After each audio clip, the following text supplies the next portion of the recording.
dalam hitungan yang ketiga, 2, 3.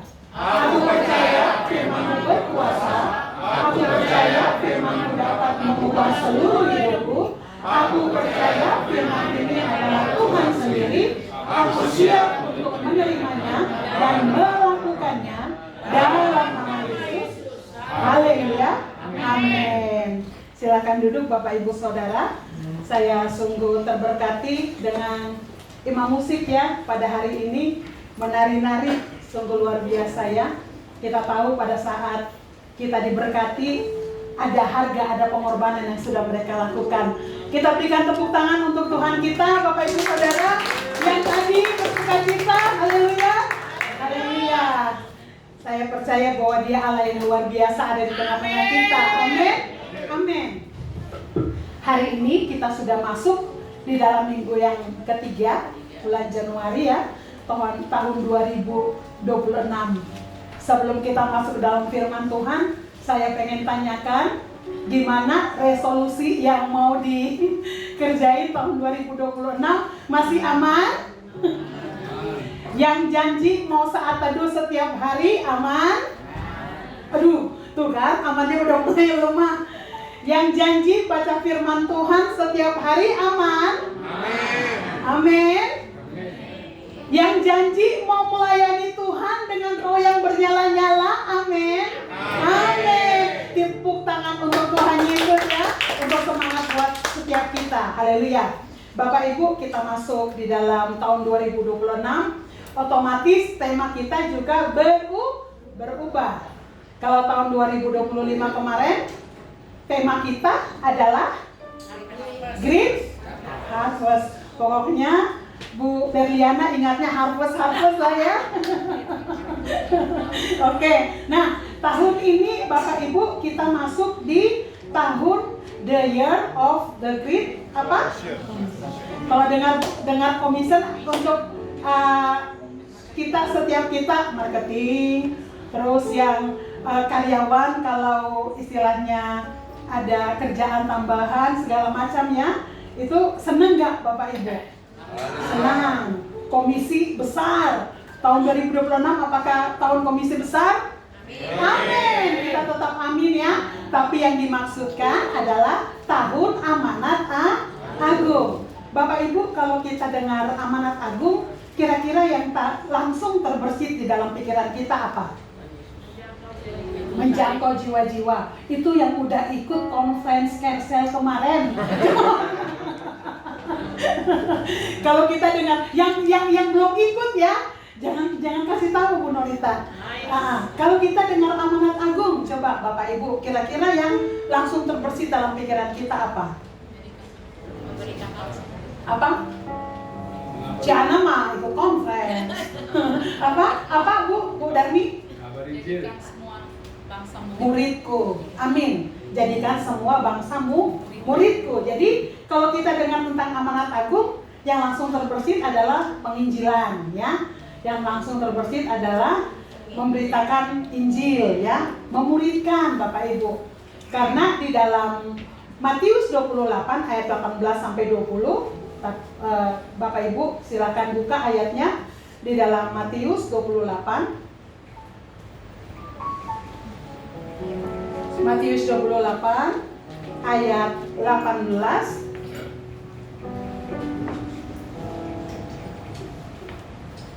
Udah ada di depan ya Bapak Ibu. Matius 28 ayat 18 sampai 20 kita baca bersama-sama dalam hitungan yang ketiga.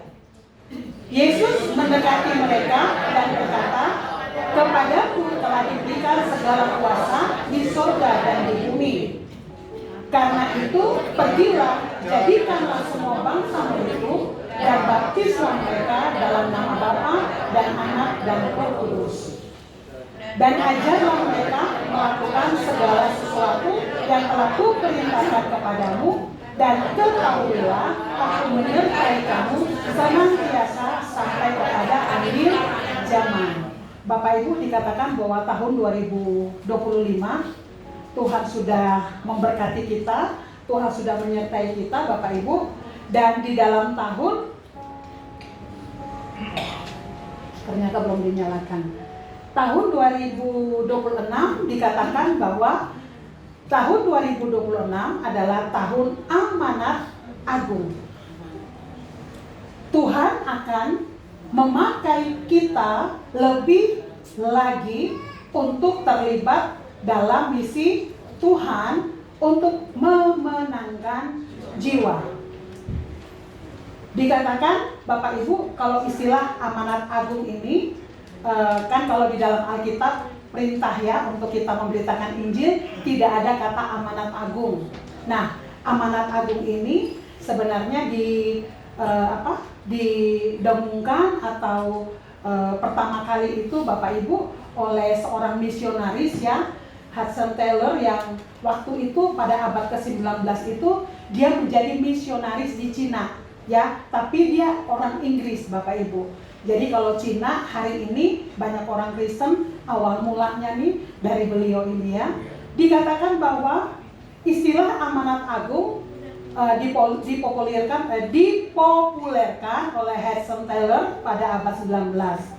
Amanat agung bukan sebuah pilihan untuk dipertimbangkan, melainkan sebuah perintah Bapak Ibu untuk ditaati. Bapak Ibu masih ingat di dalam tahun 2025 kebenaran firman Tuhan beberapa kali mengajarkan kita, mengingatkan kita bahwa kita ada di dunia ini, tapi sebenarnya kita adalah duta kerajaan Allah.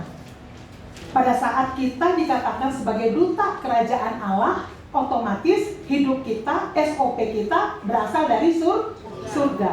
Dan sebagai duta kerajaan Allah, Bapak Ibu, tugas utama kita adalah ini, amanat agung. Makanya dikatakan untuk kita memberitakan Injil, Bapak Ibu, untuk orang bisa kenal Tuhan, itu sebenarnya bukan suatu pilihan untuk kita harus pertimbangkan, tapi adalah suatu perintah Bapak Ibu untuk kita taati ya Bapak Ibu ya. Jadi kita semua yang ada duduk di tempat ini, kita nggak bisa milih, nggak mau amanat agung mah tugasnya Pak Yuda, tugasnya Kak Emil gitu ya, tugasnya pengerja gereja. Enggak Bapak Ibu. Jadi tugas amanat agung ini adalah tugas kita semua.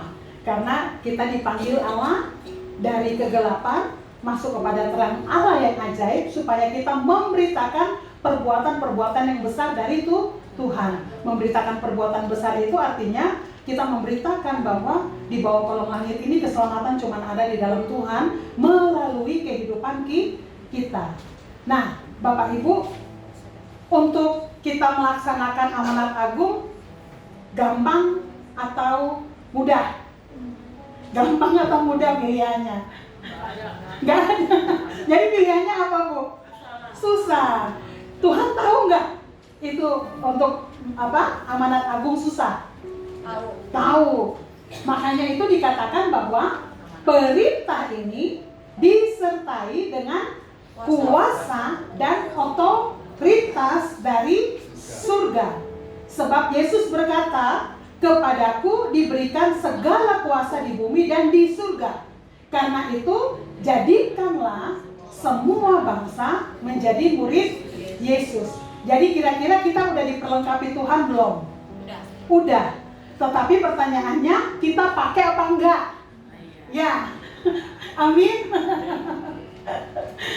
Karena Yohanes 1 ayat 12 mengatakan bahwa semua orang yang menerima Dia, menerima Tuhan maksudnya di dalam kehidupan kita, dikasih kuasa untuk menjadi anak-anak Allah. Artinya apapun yang Tuhan perintahkan untuk kita lakukan, Tuhan memberikan kepada kita kuasa, Tuhan berikan kepada kita kekuatan ya. Walaupun sebagai manusia kita punya banyak kelemahan, kita jatuh, bangun lagi, jatuh, bangkit lagi ya. Karena dikatakan bahwa 7 kali orang benar, dia tidak tergeletak. Kenapa? Karena tangan Tuhan menopang. Bapak Ibu, sebelum kita masuk lebih jauh ya Bapak Ibu, waktu kita tanggal 1 Januari ya, 1 Januari itu waktu baca Alkitab, saya agak sedikit tergelitik dengan kata-kata ya di dalam Matius 1 itu yang dikatakan gini, waktu Yusuf itu tahu bahwa Maria hamil, itu sebenarnya dia secara diam-diam itu dia pengen menceraikan Maria, Bapak Ibu. Nah, terus waktu dia pengen menceraikan Maria, ternyata malaikat datang untuk berbicara, untuk dia nggak boleh, karena itu dikandung oleh Roh Kudus. Bahkan malaikat menuntun dia untuk hal-hal apa yang harus Yusuf lakukan nanti setelah Tuhan Yesus lahir. Pada saat saya sedang merenungkan ayat itu, Bapak Ibu, ini tanggal 1 Januari ya. Tanggal 1 Januari, Tuhan itu ingatkan saya tentang Bapak Abraham. Bapak Abraham itu kita kenal dia sebagai Bapak orang percaya, karena Tuhan menjanjikan kepada Bapak Abraham itu bahwa keturunannya seperti bintang bukan di laut ya. Ada yang masih coba colek dulu, bintang di laut pasti di langit. Coba colek kiri kanan, coba colek dulu. Jadi kalau masih enggak ya, enggak, kalau enggak berarti dia rada-rada ngantuk dikit. Karena bicara amanat agung rasanya berat gitu ya, gitu. Ya, saya berdoa firman Tuhan hari ini ada istilahnya rema secara pribadi untuk Bapak Ibu. Nah, jadi kenapa dia disebut Bapak orang percaya? Karena imannya yang begitu luar biasa hebat. Kita tahu cerita Abraham. Tapi Bapak Ibu tahu dia punya kelemahan, Bapak Ibu. Jadi pada saat Tuhan memberikan perintah kepada Abraham untuk tinggalkan Ur Kasdim dan menuju kepada tempat di mana Allah akan membawa dia, mereka sampai di satu tempat yang namanya Gerar, ya. Nah, sebelum mereka masuk tempat itu tuh ternyata Abraham sangat-sangat takut, Bapak Ibu. Kenapa Abraham sangat takut? Karena istrinya Sarah sangat cantik. Nah, sebelum mereka masuk di Gerar, Abraham udah bilang sama Sarah, nanti kalau masuk di sana orang tanya, karena dia takut dibunuh ya, Bapak Ibu ya. Karena kalau bilang istrinya, mereka pengen Sarah, kan bisa suaminya dibunuh ya, Abraham dibunuh. Terus Abraham bilang sama Sarah, nanti kalau masuk bilang siapa? Adiknya, Bapak Ibu. Nah, Sarah nurut, bilang adik. Nah, Raja Gerar, Bapak Ibu, melihat Sarah dan dia benar menginginkan Sarah. Tapi ini yang menarik di sini, Bapak Ibu. Kenapa saya mau katakan kita nggak usah takut pada saat kita melakukan amanat agung ini? Karena kepada orang yang tidak percaya sekalipun Tuhan bisa berbicara dengan 1001 macam cara. Istilahnya pada saat kita menyampaikan kebenaran, Tuhan sertai, ada otoritas, ada pembelaan Tuhan yang luar biasa di dalam hidup kita. Jadi waktu Tuhan berbicara kepada siapa? Siapa namanya? Abimelek ya? Raja Gerar. Yang baca Alkitab pada SMA? Abimelek ya? Tepuk tangan dong buat si Novi. Yeay. Ya, nah, jadi pada saat Abimelek melihat Sarah dan dia pengen ambil Sarah untuk menjadi istri, Bapak Ibu lihat ya, Abraham dikatakan bapak orang beriman. Dia tetap punya kelemahan, dia tetap punya ketakutan, tapi Tuhan bisa jaga dia secara luar biasa. Jadi Tuhan datang kepada Abimelek, Tuhan bilang, kamu jangan sentuh Sarah, ya. Jadi maksudnya jangan sentuh Sarah karena dia adalah istri daripada Abraham. Bapak Ibu, waktu saya merenungkan ayat ini, Bapak Ibu, saya mendapatkan hikmat, saya mendapatkan berkat seperti ini. Terkadang pada saat kita melakukan kesalahan sekalipun, karena kelemahan kita, karena ketakutan kita, itu tetap Allah bisa bela kita dengan caranya, ya. Bahkan mungkin pada saat kita beritakan tentang amanat agung kepada orang, dan mungkin karena kita lakukan kebenaran ini, kita taat lakukan perintah ini, mungkin ada harga yang harus kita bayar. Bapak Ibu, Tuhan ingatkan bahwa kita jangan takut. Kenapa? Sebenarnya ada perlindungan Tuhan yang luar biasa di dalam kehidupan kita. Bayangin, untuk tetap menjaga Abraham dan Sarah, Bapak Ibu, orang pilihannya, itu dia bisa berbicara kepada Raja Gerar untuk nggak boleh menyentuh Sarah, ya Bapak Ibu. Nah, pada saat Yusuf juga sama. Pada saat Yusuf ingin menceraikan Maria, sedangkan kan Maria bilang kepada Tuhan, ya udah jadilah padaku seperti yang Tuhan mau. Maksudnya dia sebagai hamba, ya dia tetap taat aja sama Tuhan. Tapi pasti saat itu dia bingung bagaimana harus menjelaskan kepada Yusuf, bagaimana dia harus menjelaskan kepada yang di sekeliling. Tapi kita percaya pada saat kita melakukan kebenaran, tetap ada pembelaan Tuhan ya Bapak Ibu ya. Tetap Tuhan akan atur, Tuhan akan tolong, Tuhan akan bisa berbicara kepada orang-orang 1001 macam cara Tuhan bisa berbicara Bapak Ibu. Jadi tidak ada alasan untuk kita takut ya Bapak Ibu ya. Nah, itu bicara tentang kuasa, tentang otoritas, bicara tentang pengcoveran Tuhan di dalam kehidupan kita pada saat kita melakukan kebenaran firman Tuhan. Nah, Billy Graham mengatakan bahwa ketika Kristus mengirim kita di tengah-tengah dunia, dia mengirim kita dengan otoritas dan kuasa ya. Makanya kalau kita ikut di dalam doa-doa ya Bapak Ibu ya, misalnya di dalam seminar pendoa selalu dikatakan bahwa berdoa dengan penuh kuasa, minta misalnya laut diam, laut tenang. Itu artinya kita sedang memakai otoritas kita sebagai anak-anak Tuhan ya, sebagai anak-anak Allah untuk memerintahkan supaya jangan sampai terjadi gempa ya dan selain sebagainya Bapak Ibu. Nah, Bapak Ibu, apakah Bapak Ibu pernah mendengar bahwa 2033 tuh istilahnya akan terjadi sesuatu? Pernah dengar? Ya, pernah ya, dengar ya. Nah, kalau di dalam gereja Bapak Ibu dikatakan bahwa penyelesaian amanat agung kerap dikaitkan dengan target tahun 2033. Suami saya juga pernah selesai doa EPT, dia tanya, "Mah, kenapa?" Itu karena kan dari atas ya, kayak sering disebut 2033 dari Pak Niko, dari Pak Wiryo, kita sering dengar gitu. Jadi waktu suami saya nanya, dan ini sekarang jawabannya ya. Nah, kenapa harus 2033? Tahun 2033 sering dikaitkan dengan peringatan 2000 tahun kelahiran, kematian, dan kebangkitan Yesus. Dan yang kedua dikatakan tahun peringatan 2000 tahun turunnya Roh Kudus dan lahirnya gereja. Ini adalah ulang tahun gereja keberapa Bapak Ibu? 2000. Terus semua organisasi kekristenan di dunia bersepakat dan memiliki visi untuk menyelesaikan amanat agung pada tahun 2033 ya. Kalau dalam kekristenan itu kan kita tahu ada Katolik, ada Protestan ya Bapak Ibu, ada Injili, ada Pentakosta, ada karismatik. Karismatik itu seperti kita ya saat ini ya Bapak Ibu, semuanya sepakat bahwa untuk menyelesaikan amanat agung pada tahun 2033. Ada firman Tuhan yang mengatakan di dalam Matius ya, bahwa Tuhan akan datang kedua kali pada saat semua orang mendengar Injil atau mendengar kabar keselamatan, bahwa keselamatan cuma ada di dalam Tuhan Yesus. Nah, pertanyaannya, kalau tahun 2033 semua gereja udah bersatu nih, sepakat kan? Gereja biasanya kalau antara Protestan, Injili, karismatik biasanya kan berantem kan?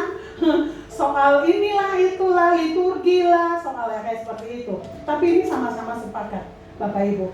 Ini tahun 2033 tidak berbicara tentang kiamat ya Bapak Ibu ya, tetapi berbicara tentang menyelesaikan amanat agung pada tahun 2033.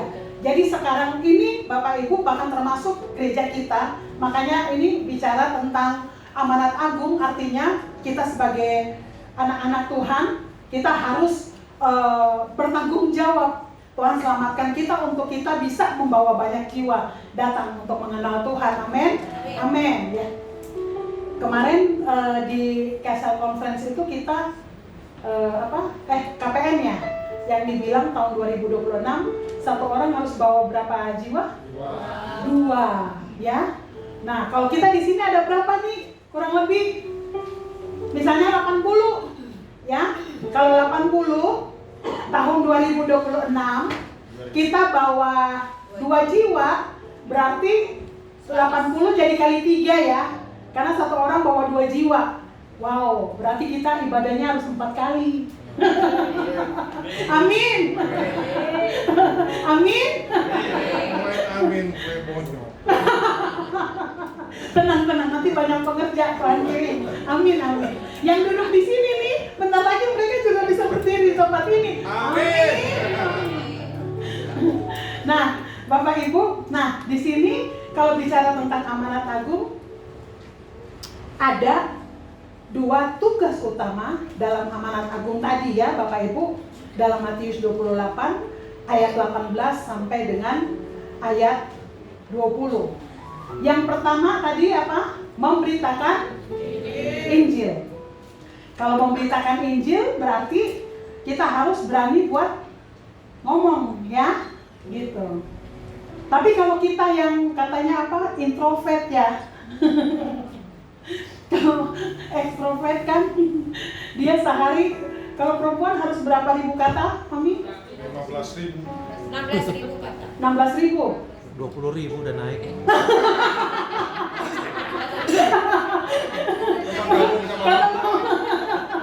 Kata Mami ini 20.000 kata. Kalau orang yang ekstrovert, yang rajin ngomong, kayak siapa? Kayak Kak Emil. Kalau introvert kayak siapa? Kayak si Ana.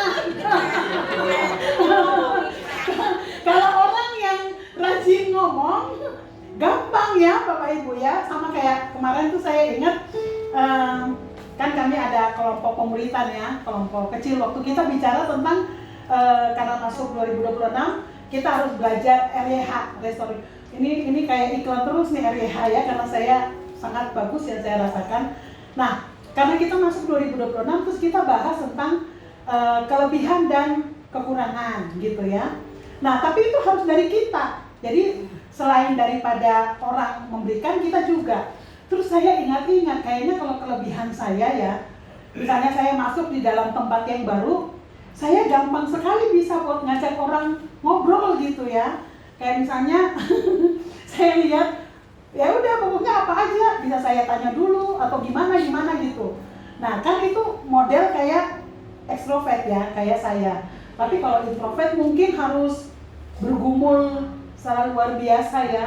Tapi firman Tuhan mengatakan bahwa pada saat kita mau istilahnya penginjilan, bisa saat itu juga ada kata-kata yang Tuhan taruh di dalam mulut kita untuk kita bisa sampaikan firman Tuhan. Tapi balik lagi pertanyaan, kita mau atau enggak? Ya. Nah, Bapak Ibu kita lihat di sini ya, Bapak Ibu ya.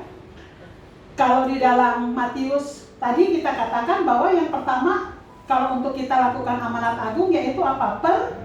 Pergi. Nah, saya kemarin pada saat kita conference Bapak Ibu, pada saat lagi membahas ini tuh saya benar-benar diberkati ya. Memang lalu-lalu kita udah tahu kita sebagai anak-anak kerajaan, kemanapun kita pergi kita bawa identitas kita ya.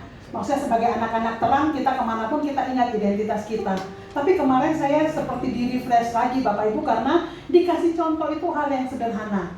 Contoh misalnya kalau kita pergi keluar dari rumah kita dan kita sadar bahwa setiap kata-kata kita, setiap sikap kita harus benar-benar mencerminkan istilahnya siapa Tuhan yang kita sembah untuk kita bisa penginjilan itu.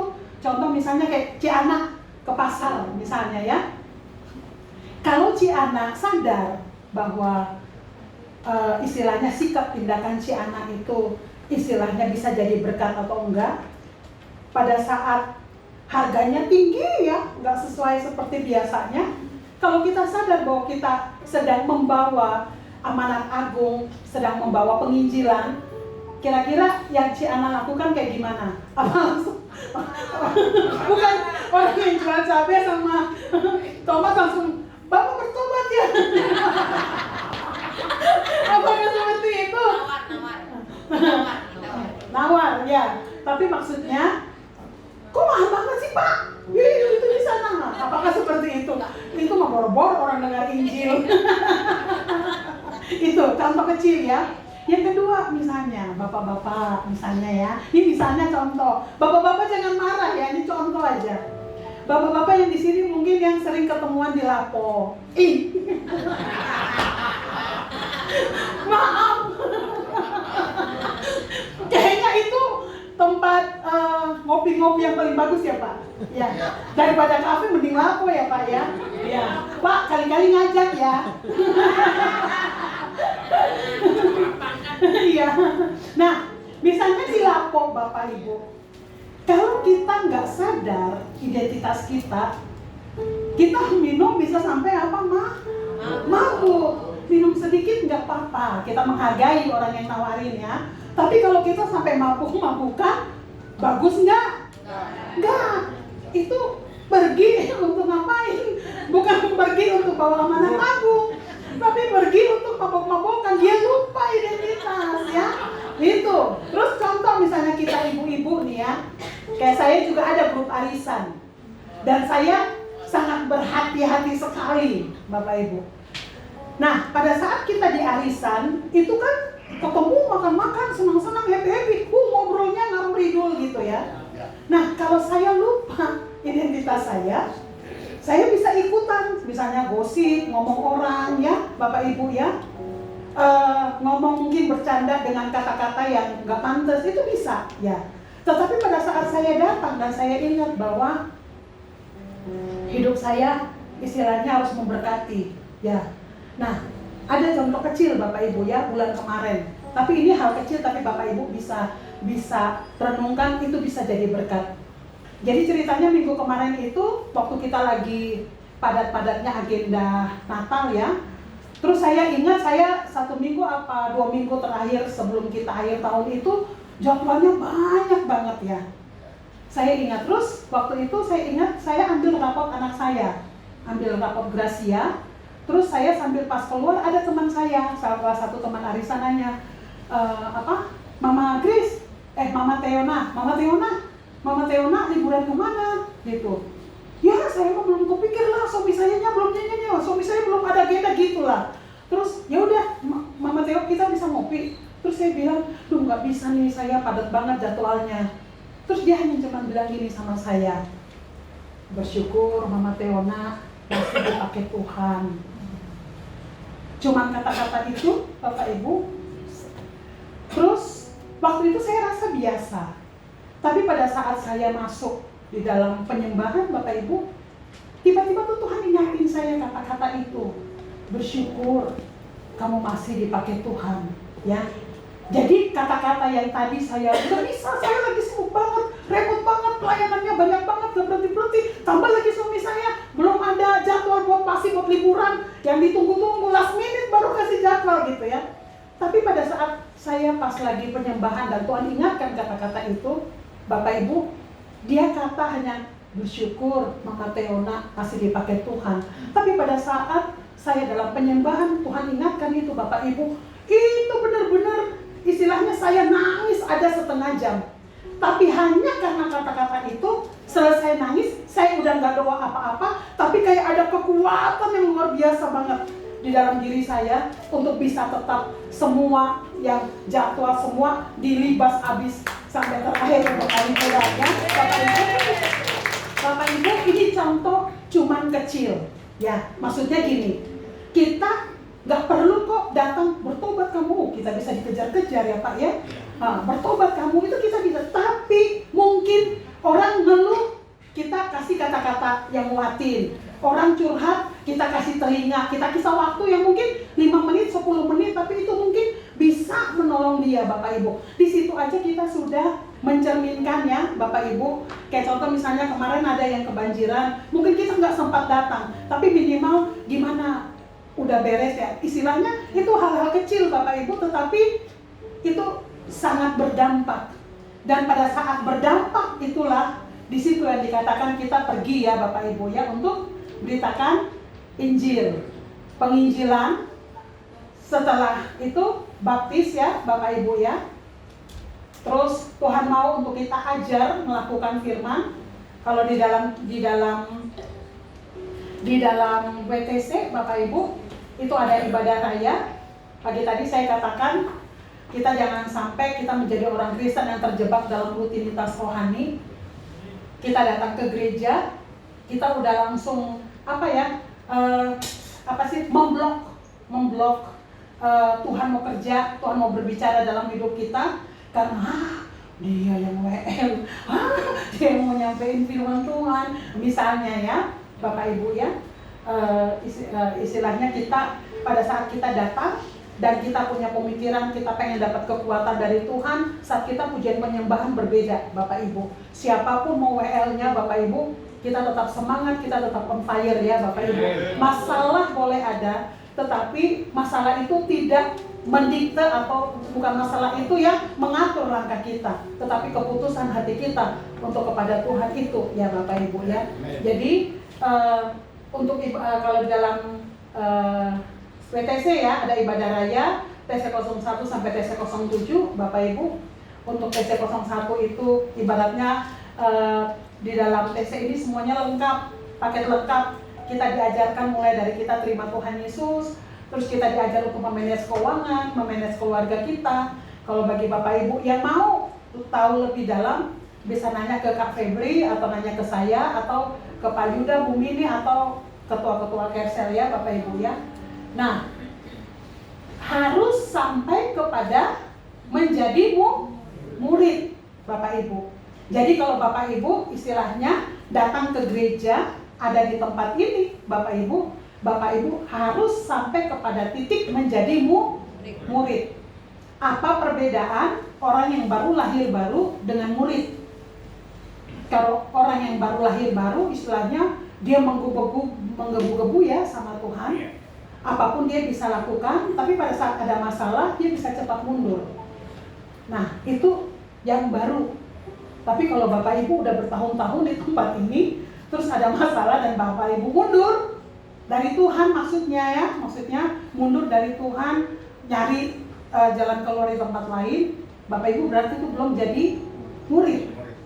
Orang kita benar-benar harus bergumul untuk kita sampai di titik menjadi murid, karena firman Tuhan katakan bahwa bukan hanya pergi beritakan Injil, tetapi harus ajar dan menjadi murid ya Bapak Ibu. Jadi di sini Bapak Ibu kita melihat kalau soal amanat agung itu ada dua. Yang pertama itu penginjilan ya, memberitakan Injil. Yang kedua itu mengajar dan memuridkan. Gereja bisa terjebak hanya di dalam rutinitas rohani kalau gereja lupa bahwa harus memuridkan. Kalau memuridkan bicara apa Bapak Ibu? Mengajar. Di dalam mengajar otomatis ada proses. Nah, tetapi di dalam proses untuk kita menjadi murid, Bapak Ibu, kalau kita terus terhubung dengan Tuhan, istilahnya kita tetap lakukan apa yang Tuhan mau di dalam kehidupan kita, saya percaya bahwa hari demi hari itu perubahan itu pasti ada, walaupun mungkin kecil Bapak Ibu. Lebih baik perubahan kecil sedikit demi sedikit, tapi memang benar-benar kita berproses perlahan tapi pasti, daripada kita sepertinya langsung mau istilahnya naik tangga, langsung mau naik ke tangga 20, kita nggak lewatin yang tangga 2, 3, itu kita gampang untuk jatuh ya Bapak Ibu ya. Jadi di sini Tuhan mau Bapak Ibu di dalam kehidupan kita, amanat agung kita lakukan di dalam kehidupan kita ya. Nah, sekarang waktunya cepet banget ya. Tenang Bapak Ibu, tenang. Nah, terus kemudian bagaimana Bapak Ibu untuk kita bisa menggenapi amanat agung atau menyelesaikan amanat agung di dalam kehidupan kita. Yang pertama dikatakan bahwa, nah tadi proses untuk menjadi murid itu artinya kita proses untuk memiliki karakter yang benar ya. Karakter itu tidak terbentuk dalam sehari ya Bapak Ibu ya, tapi dia terbentuk dalam waktu yang lama. Tetapi karakter itu awalnya dari kebiasaan kita berbicara, kebiasaan kita mengambil keputusan, hal yang kita lakukan berulang-ulang setiap hari ya, itu yang akan membentuk karakter kita. Dan dikatakan bahwa kita harus memiliki karakter yang benar seperti Yesus agar kita dapat menyelesaikan amanat agung, ya. Kalau memiliki karakter yang benar ini, apakah kita harus sempurna dulu baru kita lakukan amanat agung? Nggak harus gitu. Nggak harus. Kenapa, Ciana? yang lain. Kenapa Mami? Bu Gembala? Iya, tadi pagi ya. Kita nggak ada yang sempurna, Bapak Ibu. Bahkan tadi di awal saya kasih contoh tentang Abraham. Abraham itu dikatakan bahwa bapak orang segala beriman. Ya, kita juga nggak ada yang sempurna. Kalau kita tunggu sempurna, kita nunda-nunda waktu aja, kita nggak mau lakukan amanat agung. Ya, artinya apa Bapak Ibu? Ruang salah itu tetap harus ada. Kemarin lagi Bapak Ibu, berkat yang saya dapat di conference Kessel, ada salah satu hamba Tuhan yang menyampaikan firman Tuhan begitu luar biasa, bagaimana pondasi kita di dalam kita pelayanan, ya. Istilahnya pondasi kita dalam pelayanan itu, kita bisa mengasihi orang yang ada di sekeliling kita, bisa menerima orang apa adanya kalau kita punya hubungan yang semakin dekat dengan Tuhan. Karena pada saat kita punya hubungan yang semakin dekat dengan Tuhan, Bapak Ibu, ujung-ujungnya kita tahu, kita rasa bahwa di dalam hidup kita ini sebenarnya nggak ada apa-apa kalau bukan Tuhan. Nah, terus kalau nggak ada apa-apa kalau bukan Tuhan, terus apa yang mau kita sombongin? Apa yang harus kita pertahankan? Itu ya Bapak Ibu, ya.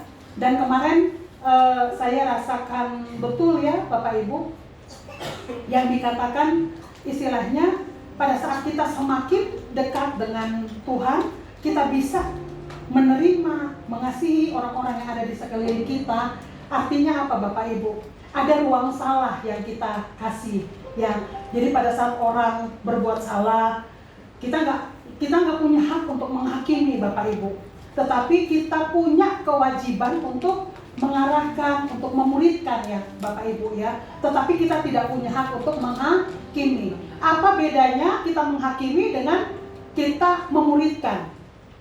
Kalau kita menghakimi, itu udah selesai sampai di situ Bapak Ibu. Kamu sih bla bla bla bla, udah stop. Tetapi kalau kita memuridkan, artinya dia harus tahu bahwa itu salah. Tetapi ya jangan lakukan lagi dan harus berubah. Ya, istilahnya berubah itu kita harus istilahnya ngasih tahu, lain kali nggak boleh karena ini begini ya Bapak Ibu, ya. Kemarin saya sempat baca satu reels ya, ada di IG ya Bapak Ibu, yang dikatakan seperti ini. Kenapa orang yang semakin banyak berdosa, tapi bukan berarti kita harus berbuat dosa ya, bukan. Kenapa istilahnya orang yang merasa bahwa dirinya diampuni Tuhan, dirinya berdosa itu, dia lebih gampang Bapak Ibu untuk mengasihi orang lain. Karena dia merasa bahwa Tuhan itu sungguh baik gitu ya Bapak Ibu. Tapi jangan sampai kita terjebak di dalam agamawi, kita merasa kita lebih rohani, kita merasa kita bisa lebih hebat, akhirnya kita jadinya ke orang tuh kita bukan merangkul, kita bukan mengembalakan, malah lebih ke kita menghakimi ya Bapak Ibu. Dan biasanya pada saat kita menghakimi, di situ bisa selesai. Artinya kan orang ngerasa nggak diterima, terus kita mau ngomong apa gitu. Nah, karakter Bapak Ibu yang pertama, di sini Tozer mengatakan bahwa gereja tidak akan pernah menggenapi amanat agung hanya cuma dengan agenda kegiatan, aktivitas ya, gitu. Kita juga sama, jangan sampai karena melayani dari Senin sampai Sabtu malah kita lupa yang utama. Kita punya hubungan dengan Tuhan ya. Agenda kegiatan rohani itu menopang, tetapi yang utama di dalam kehidupan kita, fondasi, yaitu hubungan kita dengan Tuhan ya Bapak Ibu ya. Nah, karakter yang seperti apa? Kita baca di dalam Matius 18 ayat 3 sampai ayat 4.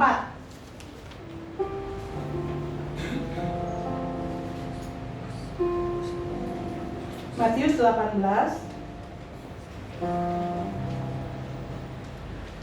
Terima kasih Kakak Murni, semua baca biar di depan aja ya. Matius 18 ayat 3 kita baca bersama-sama. 2, 3. Lalu berkata,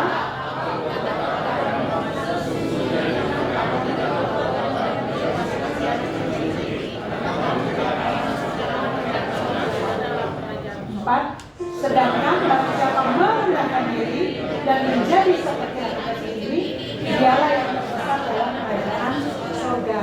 Coba sama-sama kita diskusi. Ciri-ciri yang paling menonjol dari anak kecil apa? Nurut. Tergantung.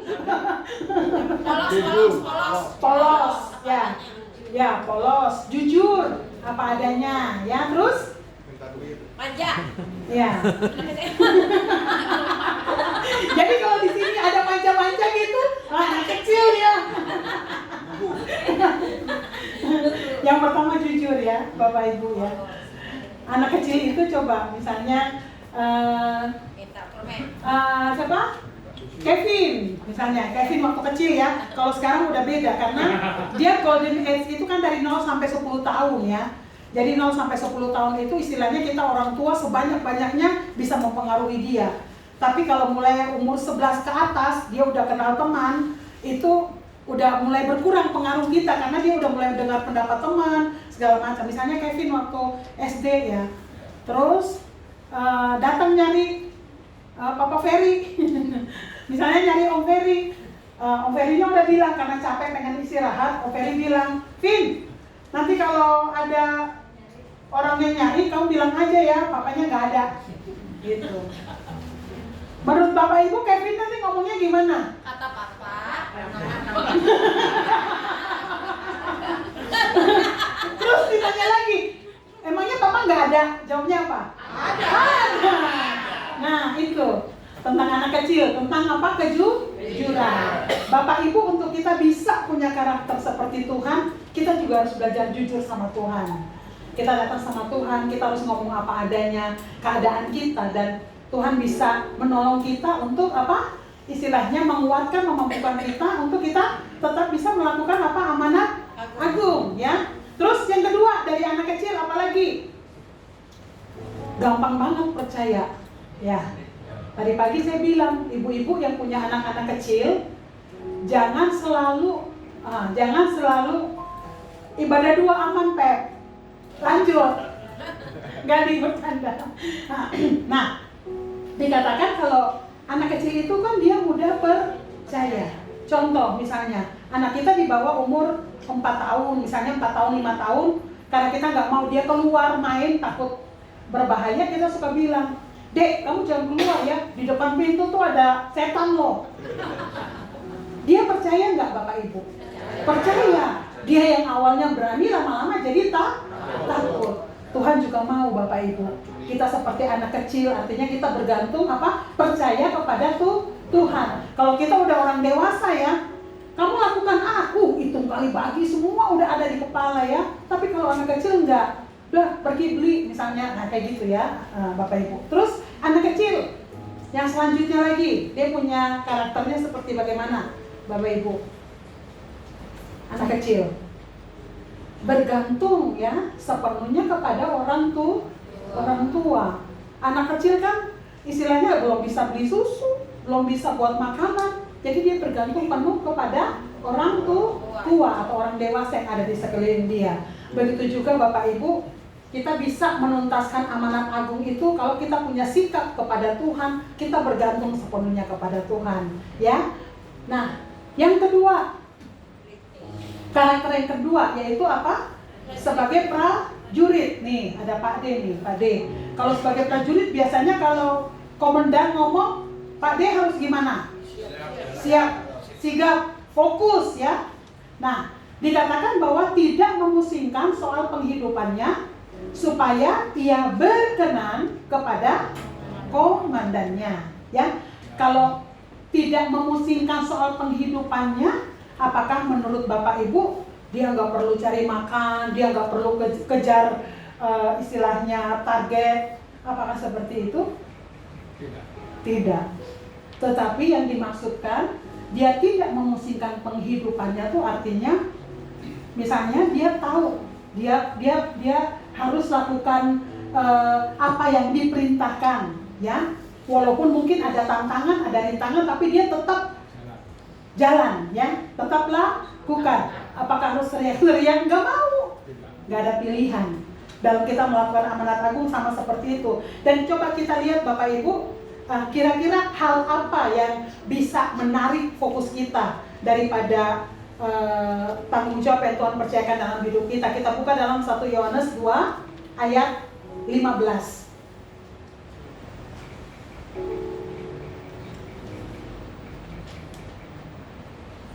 1 Yohanes 2 ayat 15.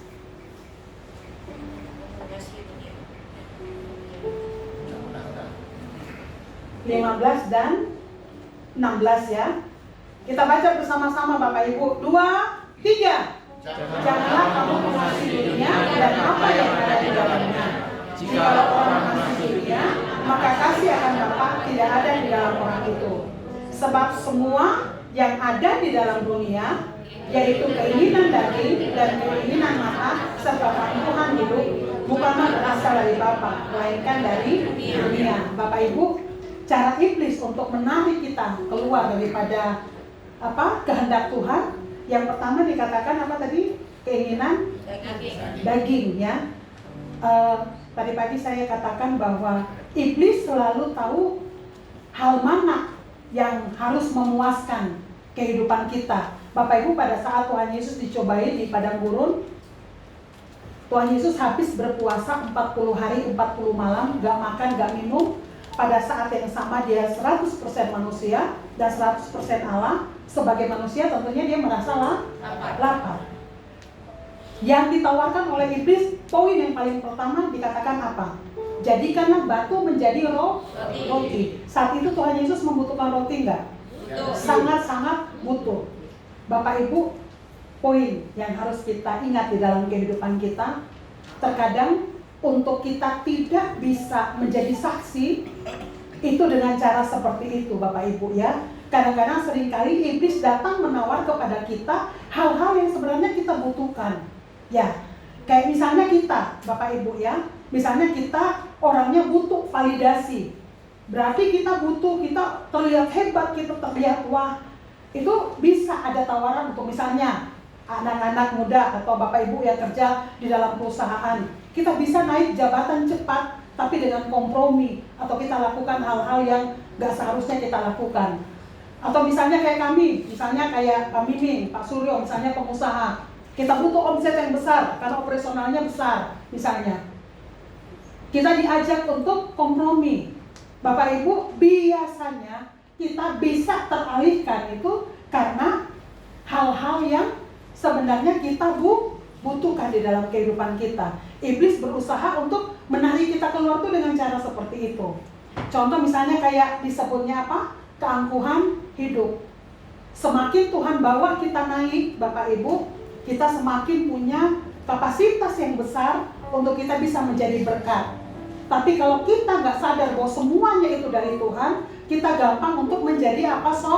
Sombong. Sedangkan kalau di dalam Amsal dikatakan bahwa kalau orang congkak, Tuhan apa? Tuhan nggak suka, ya Bapak Ibu, ya. Jadi artinya kalau pada saat Tuhan nggak suka, apakah kita melakukan dengan kekuatan Tuhan?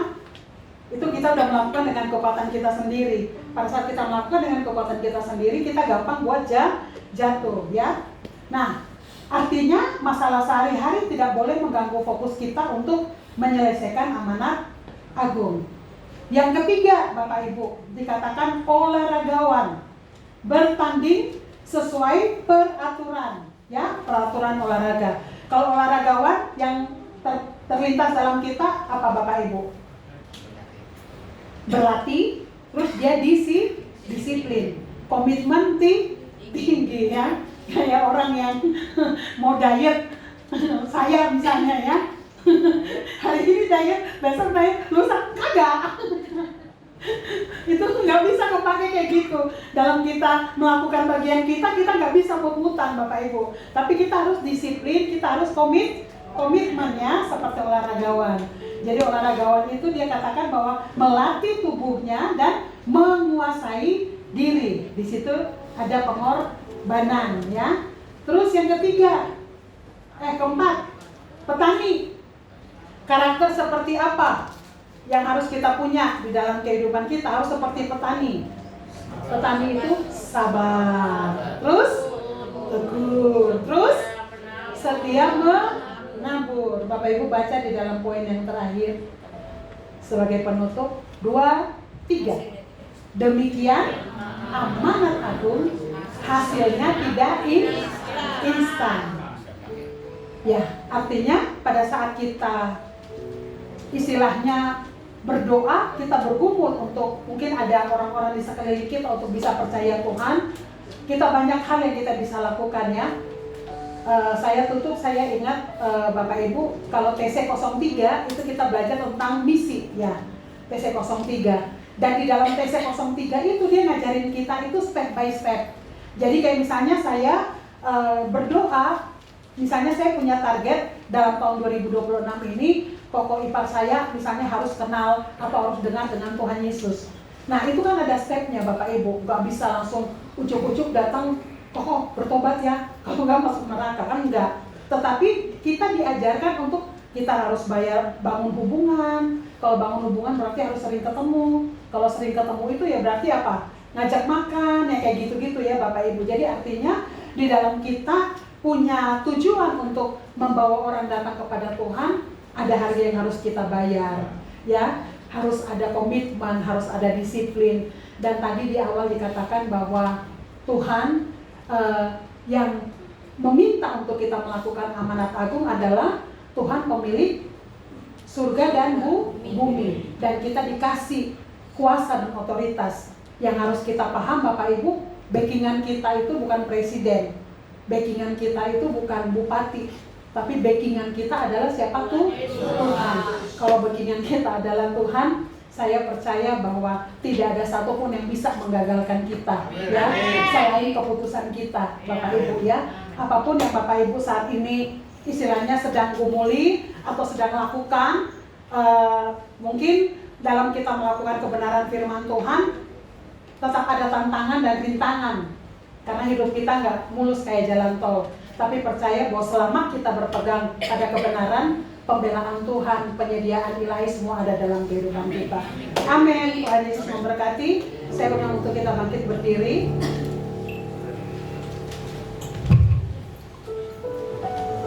Mari kita berserah kepada Tuhan Bapak Ibu, dan kita lihat Dia bekerja dengan caranya yang sungguh sangat sempurna di dalam kehidupan kita.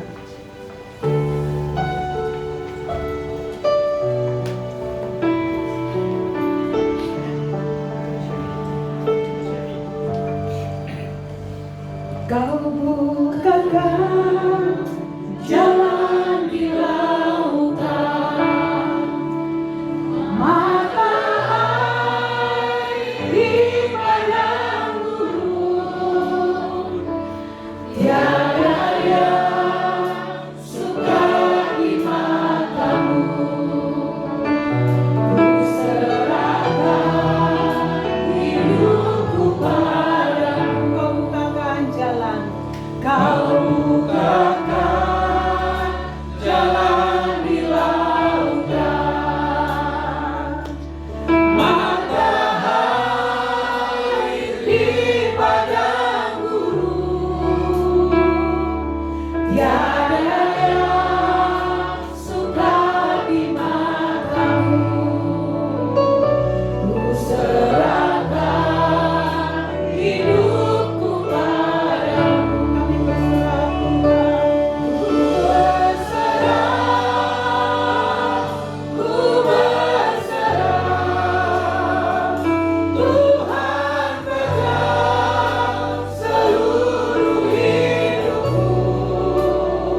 Bapak Ibu,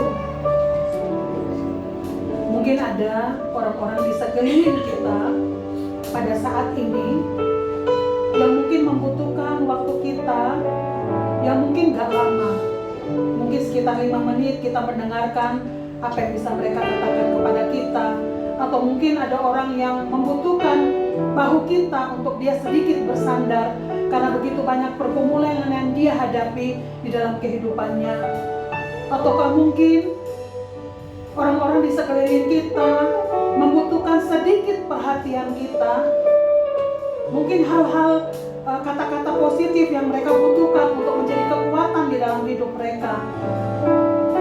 Pada saat kita melakukan amanat agung,